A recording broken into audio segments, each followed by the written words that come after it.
ಕಾಯಿಲೆಯಿಂದ, ಅದು ದೀರ್ಘಕಾಲದ ಕಾಯಿಲೆಯಿಂದ ನರಳುತ್ತಾ ಇರುವವರು ತಮ್ಮ ಮನಸ್ಸನ್ನು ಹೇಗೆ ಇಟ್ಕೋಬೇಕು ಅನ್ನೋದ್ರ ಬಗ್ಗೆ ಸರಣಿ ಕಾರ್ಯಕ್ರಮಗಳನ್ನೇ ನಾವು ರೂಪಿಸ್ತಾ ಬಂದ್ವಿ. ತಾವೆಲ್ಲರೂ ಅದನ್ನು ಬಹಳ ಮೆಚ್ಚುಗೆಯಿಂದ ಇಂಥದ್ದೊಂದು ಅಗತ್ಯ ಇತ್ತು ಎನ್ನುವ ಒಂದು ಪ್ರತಿಕ್ರಿಯೆಯನ್ನು ನೀಡುವುದರ ಮೂಲಕ ನಮಗೆ ಇಂತಹ ಕಾರ್ಯಕ್ರಮಗಳನ್ನು ಇನ್ನಷ್ಟು ಮಾಡೋದಕ್ಕೆ ತಾವು ಒತ್ತಾಸೆಯಾದ್ರಿ. ಮನೇಲಿ ಯಾರಿಗೋ ಹುಷಾರಿರಲ್ಲ, ಖಂಡಿತ ಅವ್ರು ಪ್ರಯತ್ನಿಸ್ತಾರೆ. ತಾನು ಹೇಗೆ ವಾಸಿ ಮಾಡ್ಕೋಬೇಕು, ತಾನು ಹೇಗೆ ಮೊದಲಿನಂತ ಆಗಬೇಕು, ಮೊದಲಿಗಿಂತ ಚೆನ್ನಾಗಿ ಹೇಗಾಗಬೇಕು, ಇಡೀ ಮನೆಯಲ್ಲಿ ವಾತಾವರಣ ಮೊದಲಿಗಿಂತ ಚೆನ್ನಾಗಿ ಆಗೋದು ಹೇಗೆ, ಅಥವಾ ಯಾರಿಗೂ ತೊಂದರೆ ಆಗದ ಹಾಗೆ ಇರೋದು ಹೇಗೆ, ಅಂದರೆ ಇವೆಲ್ಲವೂ ಒಂದು ಪುನಶ್ಚೇತನದ ಪ್ರಕ್ರಿಯೆಗಳು ಅಂತ ಹೇಳ್ಬೋದು. ಇದು ಆಗೋಯ್ತು, ಒಂದು ದಿನ ಮುಗಿದೋಯ್ತು ಅನ್ನೋ ಹಾಗಲ್ಲ, ನಿರಂತರವಾದದ್ದು. ಮನೆಯಲ್ಲಿ ಒಬ್ಬರು ದೀರ್ಘಕಾಲದ ಕಾಯಿಲೆಯಿಂದ ಬಳಲ್ತಾ ಇದ್ದಾರೆ ಅಂದರೆ ಅಲ್ಲಿ ಪುನಶ್ಚೇತನದ ಕೆಲಸಗಳು ನಡೀತಾನೇ ಇದೆ ಅಂತ ಅರ್ಥ. ಆ ಪುನಶ್ಚೇತನ, ಒಂದು ರಿಹ್ಯಾಬ್ ಅಂತ ಏನು ಕರಿತಾ ಇದ್ದೀವಿ, ಅದು ಯಾವ್ಯಾವ ಹಂತದಲ್ಲಾಗುತ್ತೆ, ಹೇಗಾಗುತ್ತೆ, ಇದನ್ನು ಹೇಗೆ ನೋಡಬೇಕು. ಬಹುಶಃ ಪುನಶ್ಚೇತನದ ಬಗೆಗೆ ಇಷ್ಟು ಸುದೀರ್ಘವಾದಂತಹ ವಿವರವೊಂದು ಕನ್ನಡದಲ್ಲಿ ಲಭ್ಯ ಆಗ್ತಾ ಇರೋದು ಇದೇ ಮೊದಲು. ಹಾಗಾಗಿ ಭರವಸೆ ಕಾಯಿಲೆ ಉಳ್ಳವರ ಪಾಲಿನ ಭರವಸೆಯಾಗಲಿ ಅನ್ನೋದೇ ನಮ್ಮ ಆಶಯ. ನಾವೀಗಾಗಲೇ ಪ್ರಿನ್ಸಿಪಲ್ಸ್ ಆಫ್ ರಿಹ್ಯಾಬಿಲಿಟೇಷನ್ ಆ 4 ಅಂಶಗಳು ಏನು ಅನ್ನೋದನ್ನು ನೋಡಿದ್ವಿ. ಈಗ let us get into principles of neuroplasticity. ಆ ಪ್ರಿನ್ಸಿಪಲ್ಸ್ ಆಫ್ ನ್ಯೂರೋಪ್ಲಾಸ್ಟಿಸಿಟಿಗಿಂತ ಮುಂಚೆ ಬಹಳ ಸಂಕ್ಷಿಪ್ತವಾಗಿ ನ್ಯೂರೋಪ್ಲಾಸ್ಟಿಸಿಟಿ ಅಂತಂದರೆ ಏನು ಅಂತ ತಿಳ್ಕೊಂಬಿಡೋಣ. ನ್ಯೂರೋಪ್ಲಾಸ್ಟಿಸಿಟಿ ಅಂತಂದರೆ ಮತ್ತೇನೂ ಇಲ್ಲ, ಈ ನಮ್ಮ ಮೆದುಳನ್ನು ನಾವು ಬದಲಾವಣೆ ಮಾಡೋದಕ್ಕೆ ಸಾಧ್ಯ. ನಾವು ಹುಟ್ಟಿದಾಗೆ ಹೆಂಗೆ ಬಂದಿದೆಯೋ ಮೆದುಳು, ನಾವು ಸಾಯೋ ತನಕನೂ ಹಾಗೆ ಇರುತ್ತೆ ಅಂತ ಇಲ್ಲ.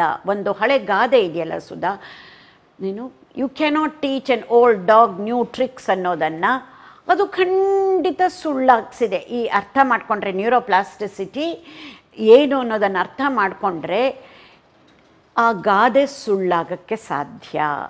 ಏನು ಹಂಗಂದರೆ, ನಾವು ಯಾವುದೇ ರೀತಿಯಲ್ಲಿ ಬಂದಿರಬಹುದು ಹುಟ್ಟುತ್ತಾ, ನಾವು ಮನಸ್ಸು ಮಾಡಿದ್ರೆ ಆ ಮನಸ್ಸನ್ನು ಬದಲಾವಣೆ ಮಾಡಿಕೊಂಡಾಗ, ಹೇಗೆ ಬದಲಾವಣೆ ಮಾಡೋದು, ಪ್ರಜ್ಞಾಪೂರ್ವಕವಾಗಿ ಪ್ರಯತ್ನಪೂರ್ವಕವಾಗಿ ಪದೇ ಪದೇ ಪದೇ ನಾವು ಮನಸ್ಸನ್ನು ಬದಲಾವಣೆ ಮಾಡ್ತಾ, ಬರೀ ಮನಸ್ಸನ್ನು ಬದಲಾವಣೆ ಮಾಡಿದ್ರೆ ಸಾಕಾಗಲ್ಲ, ಆ ಮನಸ್ಸಿನ ಬದಲಾವಣೆ ನಮ್ಮ ಹ್ಯಾಬಿಟಲ್ಲಿ ಚೇಂಜ್ ಆಗಬೇಕು, ನಮ್ಮ ಮನಸ್ಸಿನ ಬದಲಾವಣೆ ನಮ್ಮ ಆ್ಯಕ್ಷನ್ಸಲ್ಲಿ ಚೇಂಜ್ ಆಗಬೇಕು, ನಮ್ಮ ಮನಸ್ಸಿನ ಬದಲಾವಣೆ ನಮ್ಮ ಬಿಹೇವಿಯರಲ್ಲಿ ಚೇಂಜ್ ಆಗಬೇಕು, ನಮ್ಮ ಮನಸ್ಸಿನ ಬದಲಾವಣೆಗಳು ನಮ್ಮ ಎಕ್ಸ್ಪೀರಿಯನ್ಸಲ್ಲಿ ಚೇಂಜ್ ಆಗಬೇಕು.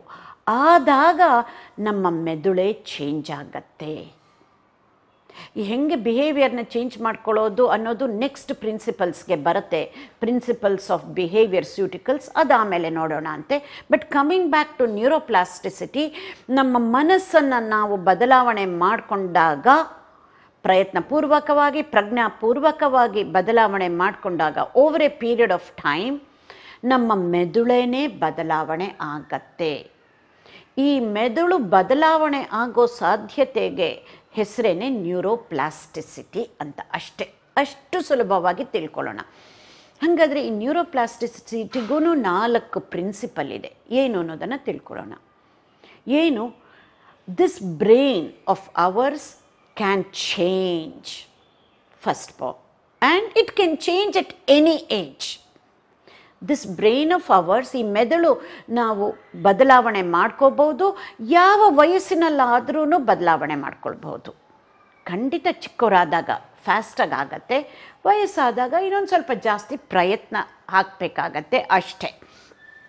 But this brain of ours can change at any age. ಇದು ಫಸ್ಟ್ ಸಿದ್ಧಾಂತ. ಏನು ಸೆಕೆಂಡ್ ಸಿದ್ಧಾಂತ? Brain can change at a functional level.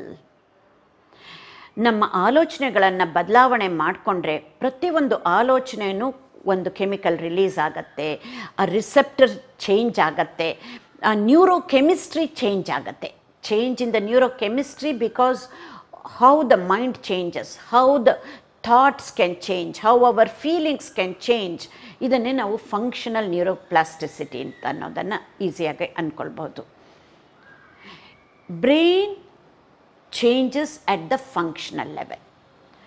Third ಸಿದ್ಧಾಂತ, brain can change at a structural level. ಅದಕ್ಕೊಂದು ಉದಾಹರಣೆ, ನಮಗೇನೋ ಒಂದು ಸ್ಟ್ರೋಕ್ ಆಯಿತು, ನಾವು ಏನೋ ಒಂದು ಕೆಲಸ ಮಾಡ್ತಾಯಿದ್ವಿ, ಬಲಗೈನ ಉಪಯೋಗಿಸೋಕ್ಕೇ ಆಗೋದಿಲ್ಲ. ಆ ಬಲಗೈ ಮಾಡೋ ಕೆಲಸನ ನಾವು ಎಡಗೈಯಿಂದ ಮಾಡಬಹುದು. ಮುಂಚೆ ಆಗ್ತಾ ಇರಲಿಲ್ಲ, ಈ ಎಡಗೈನ ನಾವು ಉಪಯೋಗಿಸೋಕ್ಕಾಗ್ತಾ ಇರಲಿಲ್ಲ, we were not left handed. But ನಾವು ಪ್ರಯತ್ನಪೂರ್ವಕವಾಗಿ ಅಭ್ಯಾಸ ಮಾಡ್ತಾ ಮಾಡ್ತಾ ಮಾಡ್ತಾ ನಾವು ಎಡಗೈಯಿಂದ ಎಷ್ಟೊಂದು ಮಾಡ್ತೀವಲ್ಲ, that is because of structural changes in the brain. ಇದನ್ನು ಸ್ಟ್ರಕ್ಚರಲ್ ಪ್ಲಾಸ್ಟಿಸಿಟಿ ಅಂತ ಹೇಳುತ್ತೆ. So this is the third ಅಂಶ. ಕೊನೆಯದು 4ನೇ ಅಂಶ ಏನು ಅಂದರೆ, functional changes will lead to structural changes. ಈ 4 ಸಿದ್ಧಾಂತಗಳನ್ನು ನಾವು ಅರ್ಥ ಮಾಡಿಕೊಂಡ್ರೆ, these are the 4 principles of neuroplasticity. What is it? The first aspect is the brain can change, and the brain can change at any age. Brain changes at a functional level. Third, brain changes at a structural level. Fourth, functional changes lead to structural changes of the brain. These are the 4 principles of neuroplasticity. ಮುಂದೆ ಹೋಗ್ತಾ ಹೋಗ್ತಾ ಇದು ಒಂದೊಂದನ್ನು ಆಳಕ್ಕೆ ಹೆಂಗೆ ಅನ್ನೋದನ್ನು ನೋಡೋಣ. ಈಗ ಇಷ್ಟೊಂದು ಹೇಳಿದ್ವಲ್ಲ, ಇದು ಸುಮ್ಮನೆ ಕೇಳದೆ ಮರ್ತು ಹೋಗುತ್ತೆ, ಅಥವಾ ಕೇಳಿಸದೆ ಕಿವಿ ಮೇಲೆ ಹೋಗಬಹುದು ಅಷ್ಟೇ. ಆದರೆ ಇದನ್ನು ಅಳವಡಿಸಿಕೊಳ್ಳೋದಕ್ಕೆ ಪ್ರಯತ್ನ ಪಡೋದಕ್ಕೆ ಪದೇ ಪದೇ ಪದೇ ಕೇಳಬೇಕಾಗತ್ತೆ, ಮತ್ತು ಅದನ್ನು ಅಳವಡಿಸಿಕೊಳ್ಳೋದಕ್ಕೆ ಪ್ರಯತ್ನವನ್ನು ಮಾಡಬೇಕಾಗತ್ತೆ. ಭರವಸೆ ಬದುಕು ಬದಲಾಗೋದಕ್ಕೆ ತೆರೆದ ಬಾಗಿಲು. ದಯವಿಟ್ಟು ನಮ್ಮ ಚಾನಲನ್ನು ಸಬ್ಸ್ಕ್ರೈಬ್ ಮಾಡಿ, ಶೇರ್ ಮಾಡಿ, ನಿಮ್ಮ ಬಂಧು ಮಿತ್ರರ ಜೊತೆಗೆ ಹಂಚಿಕೊಳ್ಳಿ.